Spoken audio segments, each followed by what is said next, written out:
Math care চ্যানেলের পক্ষ থেকে সকলকে সুস্বাগতম। আশা করি তোমরা প্রত্যেকেই ভালো আছো। আজকে আরেকটি নতুন ভিডিও নিয়ে এসেছি। দেখো, অধ্যায় 14 কোষে দেখি 14 অংশীদারি কারবার। আজকে 9 দাগ থেকে অঙ্কগুলি সহজ সরল পদ্ধতিতে সমাধান করে দেখাবো। এর আগের ভিডিওতে 8 দাগ পর্যন্ত অঙ্কগুলি সহজ সরল পদ্ধতিতে সমাধান করে দেখিয়েছি। যদি তোমরা সেই ভিডিওটি দেখে না থাকো অবশ্যই দেখে নিও। আর চ্যানেলটিতে নতুন হয়ে থাকলে অবশ্যই সাবস্ক্রাইব করে পাশে থাকবে, বেল আইকনটি দাবিয়ে নোটিফিকেশন অল করে রাখবে, যাতে করে পরের কোনো ভিডিও আপলোড করলে সবার আগে সবার প্রথম তোমার কাছে নোটিফিকেশান চলে যায়। আর যারা আগের থেকেই চ্যানেলটিকে সাবস্ক্রাইব করে রেখেছো তাদেরকে অসংখ্য অসংখ্য ধন্যবাদ। তো চলো শুরু করে দিয়ে আজকের ভিডিও। 9 দাগের অঙ্ক দেখো, বছরের প্রথমে প্রদীপবাবু ও আমিনা বিবি যথাক্রমে 24,000 টাকা ও 30,000 টাকা নিয়ে ব্যবসা শুরু করেন। 5 মাস পর প্রদীপবাবু আরও 4,000 টাকা মূলধন দেন। বছরের শেষে 27,716 টাকা লাভ হলে কে কত টাকা লভ্যাংশ পাবেন হিসেব করে লিখি। তাহলে প্রথমে আমাদেরকে মূলধনের অনুপাতটি নির্ণয় করতে হবে। এখানে দেখো, প্রদীপবাবু প্রথমে 24,000 টাকা নিয়োজিত করেছিল ব্যবসায়, পরে আরও 4,000 টাকা মূলধন দেন, সেটি 5 মাস পরে। তাহলে প্রদীপবাবুর যে মূলধন সেটি প্রথম 5 মাস 24,000 টাকা করে খাটে, পরের 7 মাস 24,000 এবং আরও 4,000 অর্থাৎ 28,000 টাকা করে খাটলো। তাহলে তার মূলধনটা সেভাবে হিসাব হবে। আবার আমিনা বিবি বছরের প্রথমেই যে 30,000 টাকা দিয়েছে, বছরের শেষ পর্যন্ত কিন্তু ওই মূলধনটাই তার থাকে। এবার দুজনের মূলধনের অনুপাতটি নির্ণয় করব। তাহলে দেখো, বছরের শেষে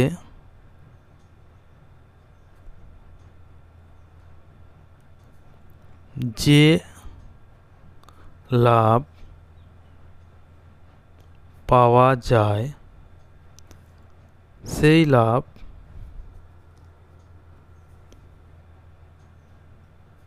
এক মাসে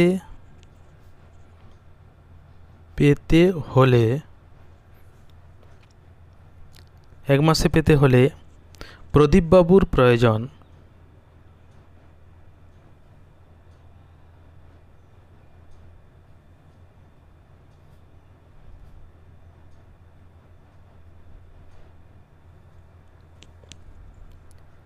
প্রথম হচ্ছে 24,000 টাকা ইন্টু 5 মাস, পরের 7 মাস 24 4 28, তাহলে 24,000 যুক্ত 4,000 গুণিত 7। এইটি হচ্ছে প্রদীপবাবুর মূলধন প্রয়োজন হতো তো টাকা।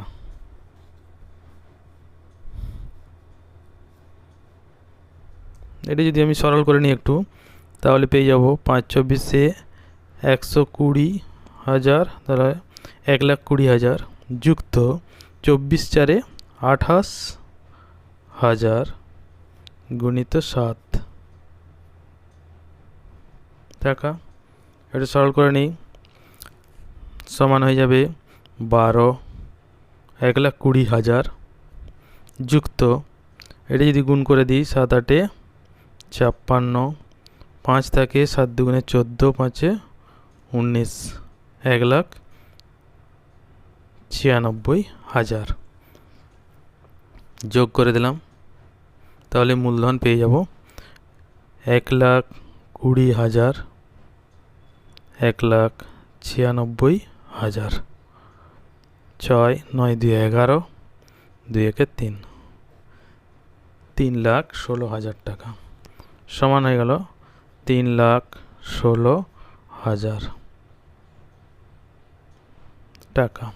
এটি হচ্ছে প্রদীপবাবুর মূলধন। একইভাবে আমিনা বিবির প্রয়োজন হতো, তাহলে আমিনা এবং আমিনা বিবির প্রয়োজন হতো, তার যেহেতু প্রথম 30,000 টাকা নিয়োজিত করেছিল এবং শেষ পর্যন্ত একই ছিল, তাহলে 30,000 গুণিত 12 মাসের টাকা সমান হয়ে যাবে 3 বারং 36, 3,60,000 টাকা। অতএব আমিনা বিবি ও প্রদীপ বাবুর মূলধনের অনুপাত, প্রদীপ বাবু ও আমিনা বিবির মূলধনের অনুপাত কি পাবো আমরা? 3,16,000 ইজটু 3,60,000। 1,000 দিয়ে প্রথমে যদি ভাগ করি তাহলে হবে 316 ইজটু 360। এবার যদি এটাকে 4 দিয়ে করে দিই তাহলে কি হবে? 4 7 28, 29 30 31 3 থাকে, 4 9 36 ইজটু, এটা যদি করি 4 9 36, শূন্য বসে গেল, তাহলে 79:90। এইটি হচ্ছে তাদের মূলধনের অনুপাত। এবার লাভ হয়েছিল মোট 27,716। অতএব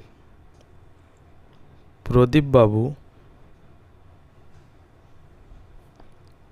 লভ্যাংশ পাবে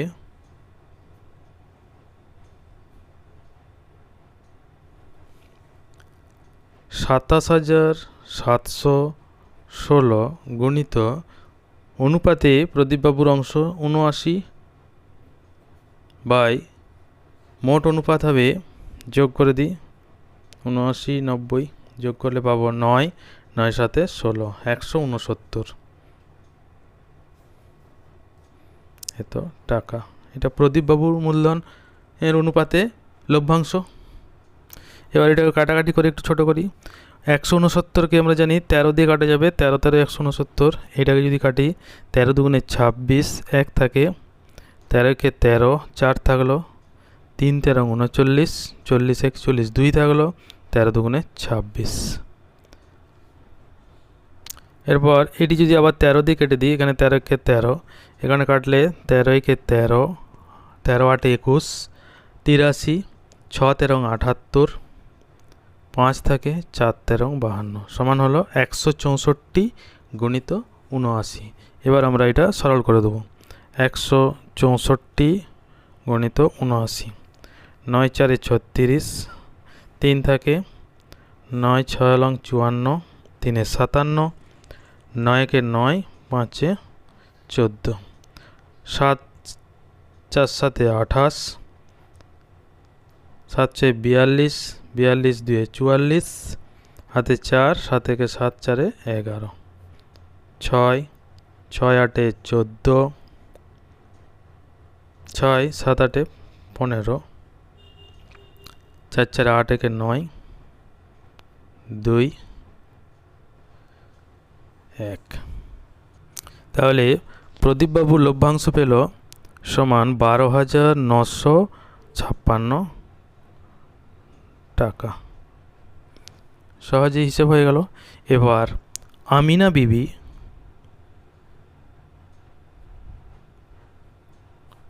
লভ্যাংশ পাবে একইভাবে বের করব। 2 7 27,716 ইন্টু অনুপাতে আমিনা বিবির অংশ আছে 90, তাহলে 90 বাই 169 টাকা। এবার 169কে একইভাবে কাটবো, এখানে 13 দিলাম, এখানে হয়ে যাবে 2 1 3 2, 13 দিয়ে এটা কাটলে হয়েছিল 1 6 4। এবার এই দুটি গুণ করে দিলে পেয়ে যাব 1 6 4 গুণিত 90। 9 দিয়ে যদি গুণ করি 4 9 36, 6 54, 3 57, 9 কে 9 5 14 0.607, তাহলে 14,760। তাহলে আমিনা বিবি পেয়ে গেল 14,760 টাকা। খুব সহজেই হিসাবটি হয়ে গেল। ঠিক আছে,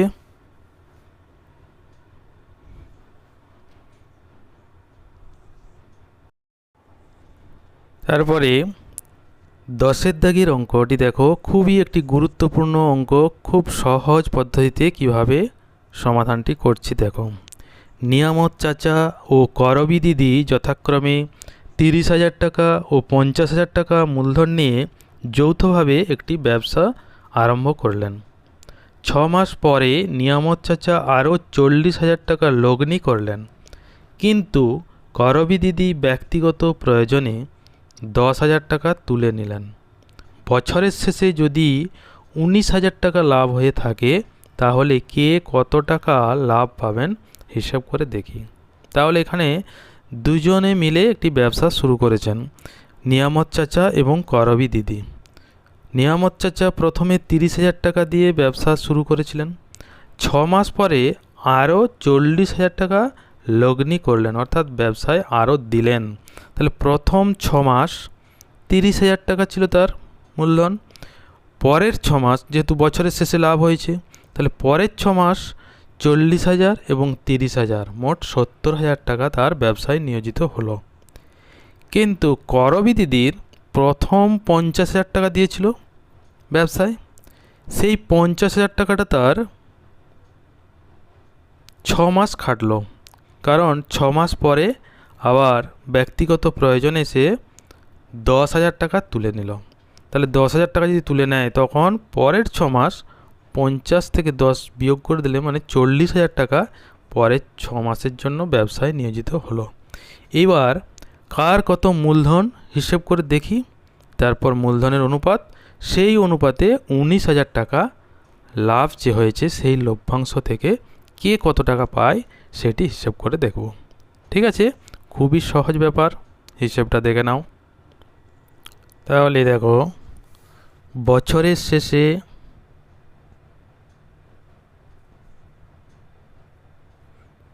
যে লাভ হয় সেই লাভ 1 মাসে পেতে হলে নিয়ামত চাচার প্রয়োজন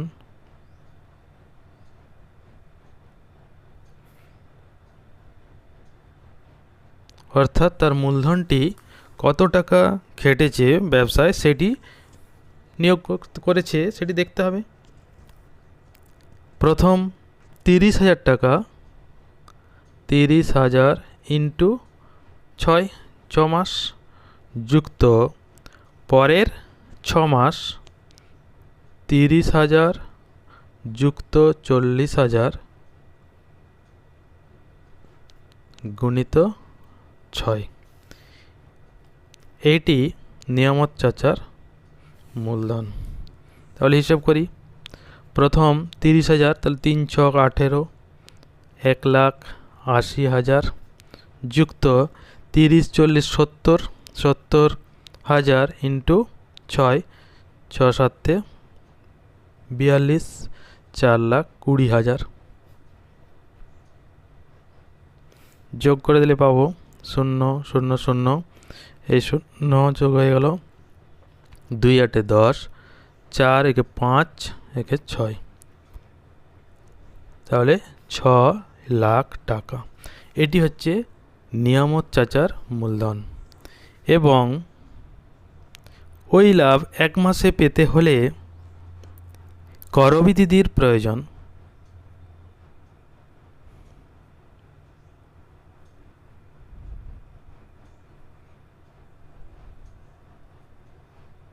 অর্থাৎ যেই টাকাটি ব্যবসায় নিয়োজিত করেছে সেটি হচ্ছে প্রথম 50,000 ইন্টু 6 মাস, পরের 6 মাস 50,000 মাইনাস 10,000 ইন্টু 6। এটি করবি দিদির মূলধন। সমান হয়ে যাবে 6 5 30, 3 লাখ যুক্ত 50,000 থেকে 10,000 বিয়োগ করলে থাকে 40,000, 40 6 4 24, 2,40,000 টাকা সমান হয়ে গেল 0 0 বসে গেল, এই 0 বসে গেল, 4 3 2 5, 5,40,000 টাকা। অতএব নিয়ামত চাচা ও করবী দিদির মূলধনের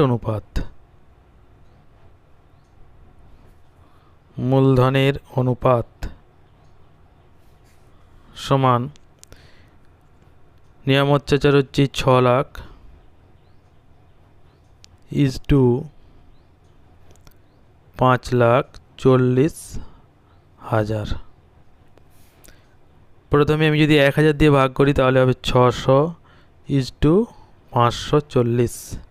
এবার যদি 10 দিয়ে ভাগ করি তাহলে হবে 60 ইজ টু 54। এবার এটা যদি 6 দিয়ে করি, 6 10 60, 6 9 54। তাহলে 10 ইজ টু 9 হচ্ছে তাদের মূলধনের অনুপাত। অতএব মোট লাভ থেকে নিয়ামত চাচা পায়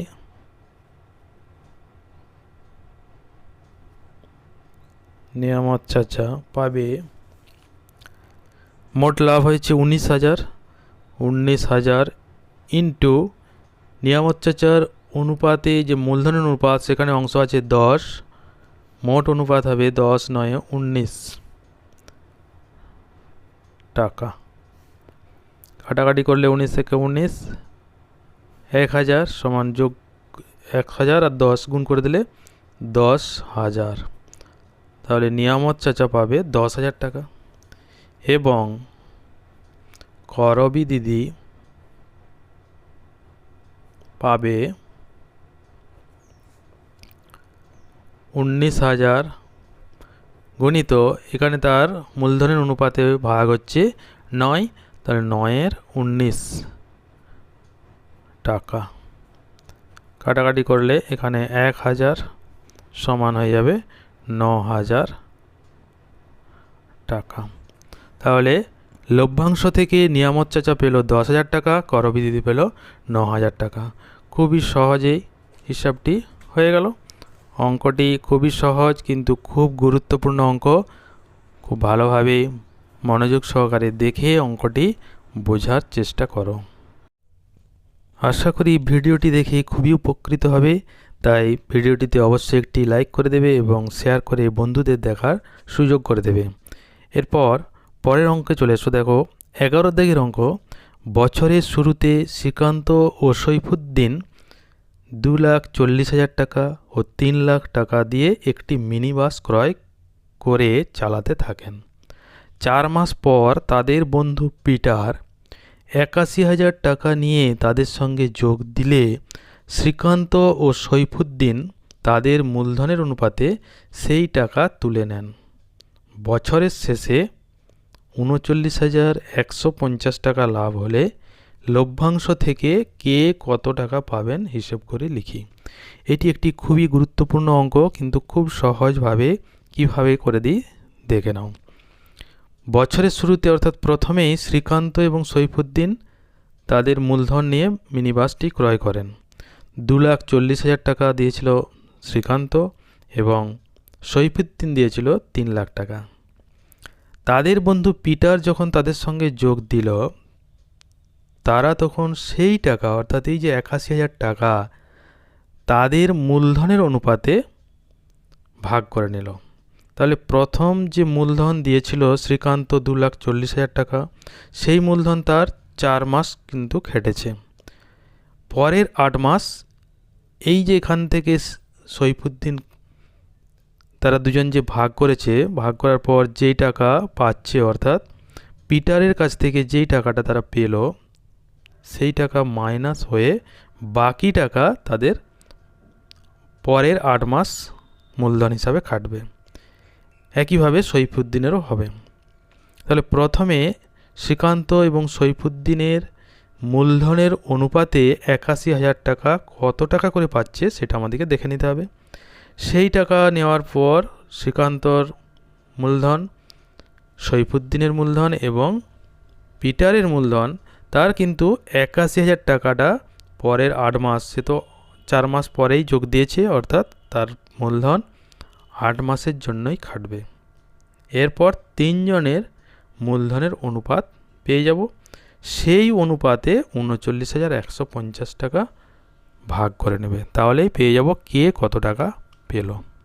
ঠিক আছে, দেখে নাও এবার হিসেবটি কিভাবে করছি। তাহলে প্রথমে শ্রীকান্ত ও সৈফুদ্দিন এর মূলধনের অনুপাত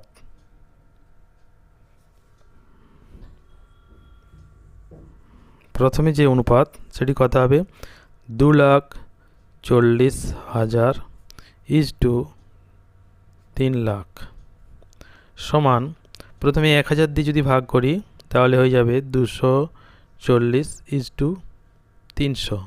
এবার 10 দিয়ে ভাগ করলে 24:30।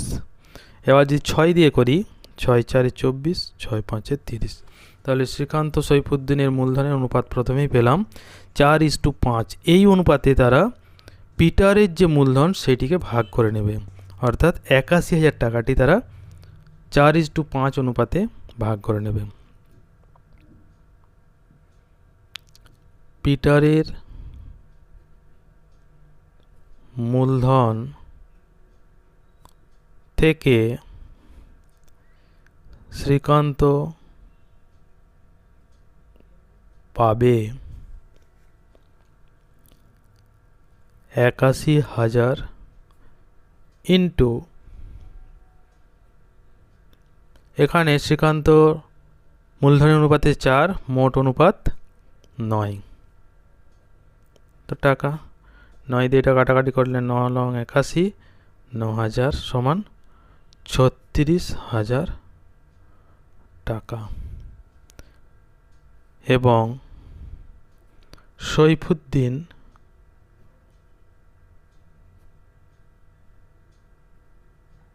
পাবে ৮১,০০০ গুণিত 5-এর 9, 9,000 টাকা সমান হয়ে যাবে 5-9 = 45,000। তাহলে এই যে পিটারের মূলধন থেকে শ্রীকান্ত 36,000 টাকা পেল, সৈফুদ্দিন 45,000 টাকা পেল, এই টাকাটি তারা তুলে নিল, সেটি কতদিন পরে, 4 মাস পরে তুলে নিল। তাহলে শ্রীকান্তর মূলধন 36,000 টাকা কমে যাবে পরের 8 মাস, এবং সৈফুদ্দিনের মূলধন 45,000 টাকা কমে যাবে পরের 8 মাস। তাহলে এবার একজনের মূলধন নির্ণয় করব। বছরের শেষে যে লাভ পাওয়া যায় সেই লাভ 1 মাসে পেতে হলে শ্রীকান্তর প্রয়োজন, অর্থাৎ তার মূলধনটি এবার বেরোবে। সেটি হচ্ছে প্রথম 4 মাস 2,40,000 গুণিত 4 যুক্ত পরের 8 মাস 2,40,000 মাইনাস 36,000 গুণিত 8। এইটি হচ্ছে শ্রীকান্তর মূলধন। হিসাব করলে পাবো 0 0 0 বসে গেল, পরে 0, 4 × 24 = 96। তাহলে 9,60,000 যুক্ত এটি যদি হিসাব করি 2,40,000 থেকে 36,000 বিয়োগ করলে 2,04,000। এটা আমি সরল করে নিই একটু। 2,04,000 ইন্টু 8, 0 0 8 4 32, 8 2 16। তাহলে পেয়ে গেলাম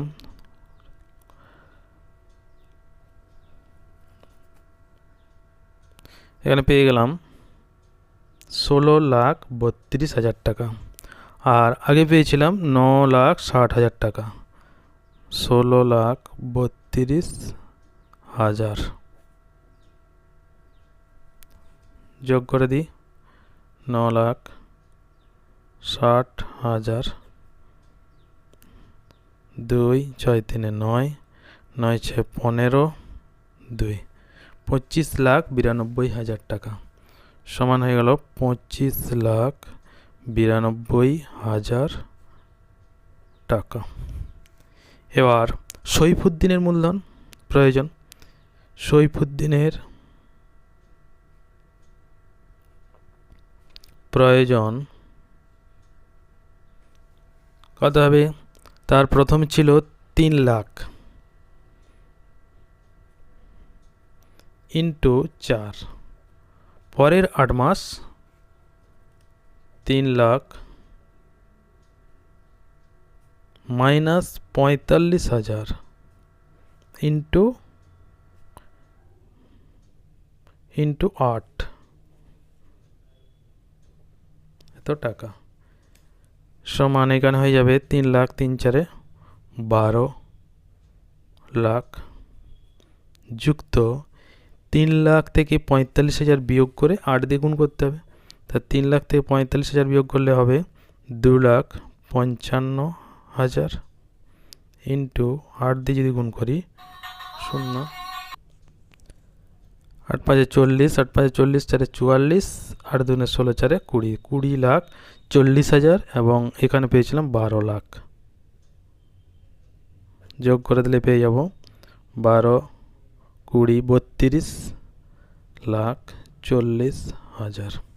তাহলে সইফুদ্দিনের মূলধন পেয়ে গেলাম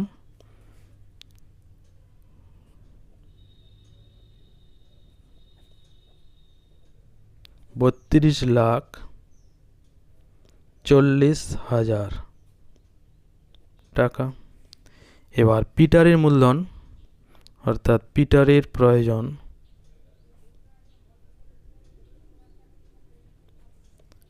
তার 81,000 টাকা প্রথমেই নিয়োগ করেছিল, সেই টাকায় 8 মাস চলবে। তাহলে ইন্টু 8 সমান 8 একে 8, 28 64, 6,48,000 টাকা। এবার বছরের শেষে 39,150 টাকা লাভ হয়েছে, সেই লাভ মূলধনের অনুপাতে এবার তিনজনের মূলধনের অনুপাত নির্ণয় করব। সেখান থেকে 39,150 টাকা ভাগ হবে। তাহলে এখন শ্রীকান্ত, সইফুদ্দিন ও পিটারের মূলধনের অনুপাত সেটি হিসেব করব। শ্রীকান্ত ছিল 25,92,000 টাকা, সইফুদ্দিনের 32,40,000 টাকা এবং পিটারের 6,48,000 টাকা। এই তিনটি এবার অনুপাত করব। প্রথমে 1,000 দিয়ে যদি ভাগ করে দিই তাহলে এটি হয়ে যাবে 2,592, এটি হবে 324, এটি হবে 648। এবার 4 দিয়ে প্রত্যেকটিকে ভাগ করি, করলে কত হবে? এটি 4 6 24, 1 থাকে 4 4 16, 17 18 19, 3 থাকে 4 8 32 ইজ টু, এটি যদি দিই 4 8 32, 4 1 4, এটা হবে 4 4 1 4, 2 থাকে 4 6 24, 4 2 8। এইবার এখানে 81, এখানে 162 ভিতরে 81 আছে, আবার 648কে এখান থেকেও 81 আসবে। তাহলে পুরোটাকে প্রথমে 9 দিয়ে করি। 9 দিলে 7 লং 63, 1 থাকে 9 2 18, 9 9 81, 9 দিলাম, 9 7 16, 8 লং 72। এরপর আরেকবার 9 দিয়ে দিলে 8 9 72, 9 কে 9, 9 দুগুণে 18।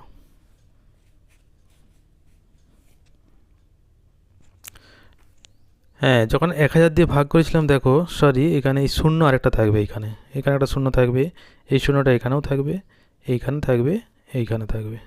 তাহলে এটা হয়ে যাবে 8:10:2। তাহলে যদি 2 দিয়ে ভাগ করি, 4 দুগুণে 8, 5 দুগুণে 10, 2 একে 2। তাহলে 4:5:1। এইটা হলো এখনকার মূলধনের অনুপাত, যেই অনুপাতে লভ্যাংশ ভাগ হবে। অতএব মোট লাভ থেকে শ্রীকান্ত পাবে 39,150 গুণিত শ্রীকান্তর আছে এখানে অনুপাতে 4, মোট অনুপাত 4 5 9, একে 10 টাকা। 0 0 কেটে গেল, 4 দিয়ে এটা গুণ করে দিলে 4 5 20, 4 একে 4 2 6, 4 9 36, 4 3 12, 3 15, 15,660 টাকা। এবার সৈফুদ্দিন পাবে 39,150 গুণিত সৈফুদ্দিনের আছে অনুপাতে 5, 5/10 টাকা। 0 0 কেটে গেল, 5 দিয়ে এবার এটা যদি গুণ করি, 5 5 25, 5 একে 5 দিয়ে 7, 5 লং 45, 5 3 15, 4 19। তাহলে 19,575 টাকা পেয়ে গেল সৈফুদ্দিন। এবং সবশেষে পিটার পাবে 39,150 গুণিত পিটারের মূলধনের অনুপাতে ভাগ আছে 1, তাহলে 1/10। 0 0 কেটে গেল, টাকা সমান 3,915 টাকা। তাহলে তিনজনের লভ্যাংশ থেকে কে কত টাকা পাবে খুব সহজেই আমরা পেয়ে গেলাম। আজকে এই পর্যন্তই। ভিডিওটি প্রথম থেকে শেষ পর্যন্ত মনোযোগ সহকারে দেখার জন্য সকলকে অসংখ্য ধন্যবাদ। সবাই ভালো থাকবে এবং সুস্থ থাকবে।